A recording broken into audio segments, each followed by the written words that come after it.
brought to you by oneaauto.com, your source for quality parts and the best service on the internet. Hi, I'm Mike from 1A Auto. I hope this how-to video helps you out. And next time you need parts for your vehicle, think of oneaauto.com. Thanks. In this video, we're going to show you how to do the wheel bearing and hub assembly on this Dodge Ram. This one's a 2008, but the procedure is pretty much the same for 2006 to 2008.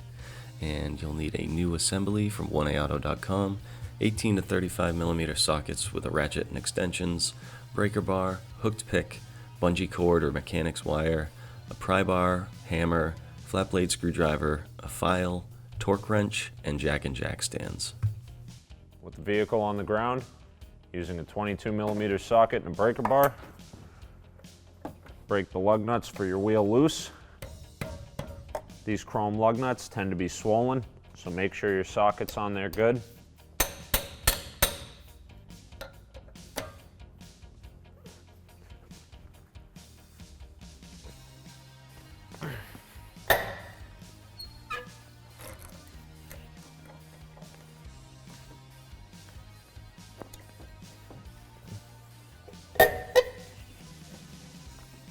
Using a small pick, remove the center cap from the wheel. Using a 35 millimeter socket and a breaker bar, crack the axle nut loose. Raise and support your vehicle and finish removing the lug nuts. Remove the wheel and tire from the hub. Remove the two 21 millimeter bolts securing the caliper bracket to the spindle. Be sure to crack both of these loose before removing them. If they're removed fully one at a time, the caliper can twist, cause the flex hose on the brake line to tear. Be sure to support the assembly while you remove the last bolt. Remove the entire caliper and carrier assembly using a bungee cord. Secure it out of the way by hanging it off of the frame. Remove the rotor from the hub. Brace the hub with a pry bar and finish removing your axle nut. Using a hammer, tap the end of the axle to push it out of the hub. Remove the nut for the tie rod. This uses a 21 millimeter socket and ratchet. You want to leave the nut on a few threads so it's flush with the bottom of the stud. Carefully tap up with a hammer.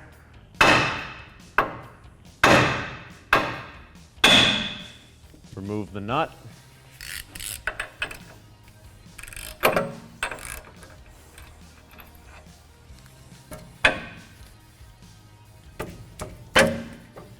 Remove the tie rod from the control arm. Remove the 22 millimeter nut connecting the upper ball joint to the spindle.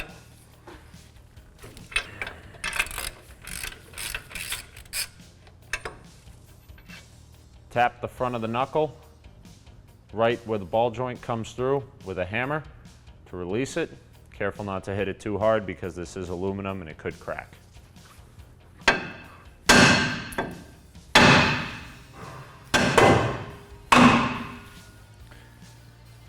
Once it's loosened up, you may have to hit the bottom of the control arm to release the joint from the knuckle.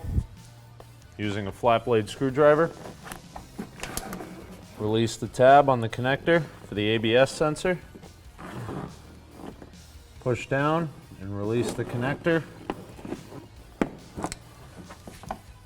Release it from the clamps under the control arm.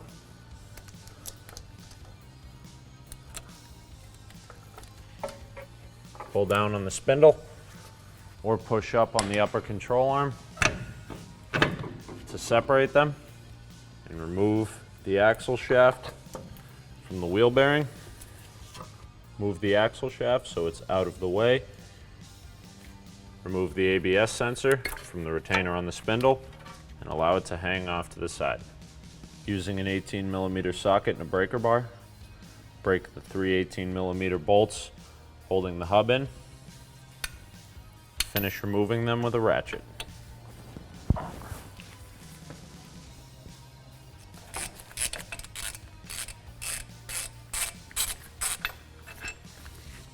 With the hub unbolted, use a hammer to hit the back of the hub and knock it out of the spindle. Be careful not to hit the dust shield in the process.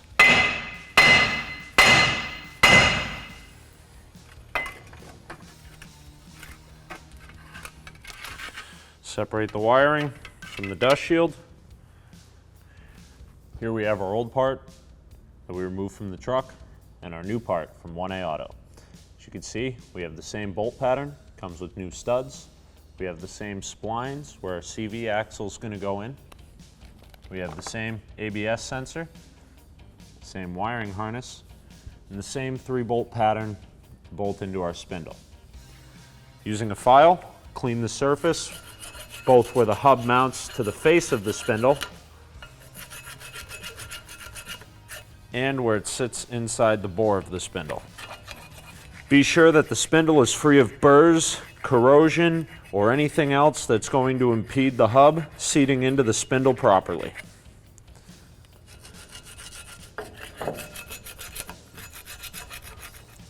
Once the surface is free and clear of debris and dirt, as well as burrs and any raised scoring, we can install our new wheel hub assembly.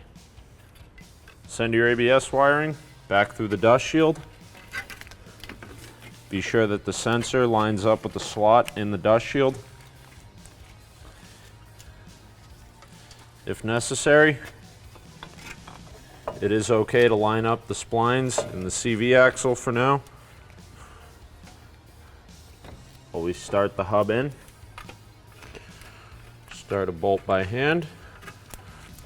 Pop the axle out of the hub once we know it's aligned where we want it. Start our last bolt. We'll tighten these bolts down with an 18mm socket and ratchet.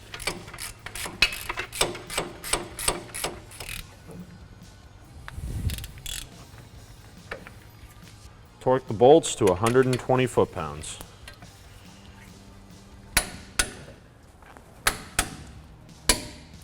Line up and install the splines of your axle into the hub. Start your axle nut on as far as it'll go. Lift up on the upper control arm. Slide the upper ball joint into the spindle. Pull down until you're able to get the nut started onto the threads. Tighten it down with a 22mm socket and ratchet.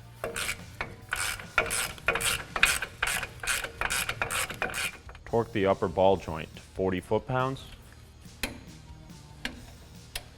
and add an additional 90 degrees.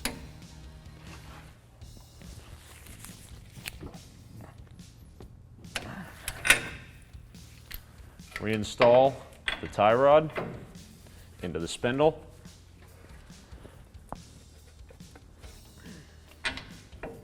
Start the nut. Tighten it with a 21mm socket and ratchet.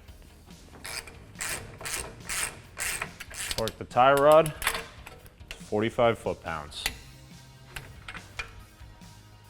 Reinstall the harness into the keepers on the bottom of the control arm.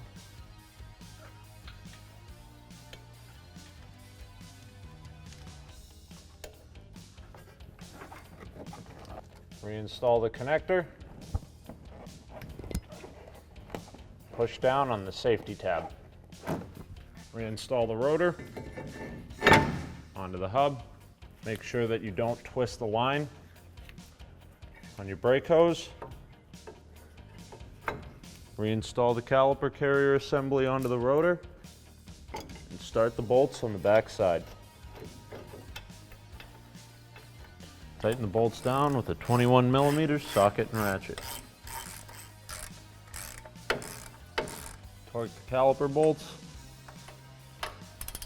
to 130 foot-pounds.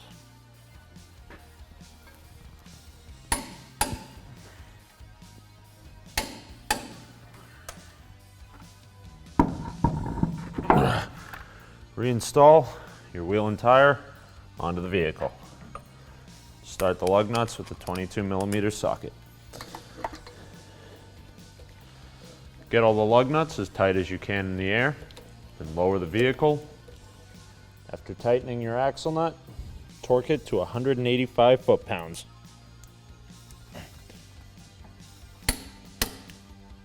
Pop the center cap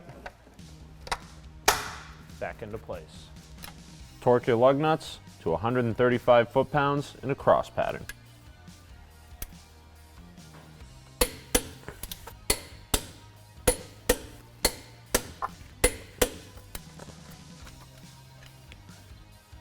Thanks for tuning in. We hope this video helped you out.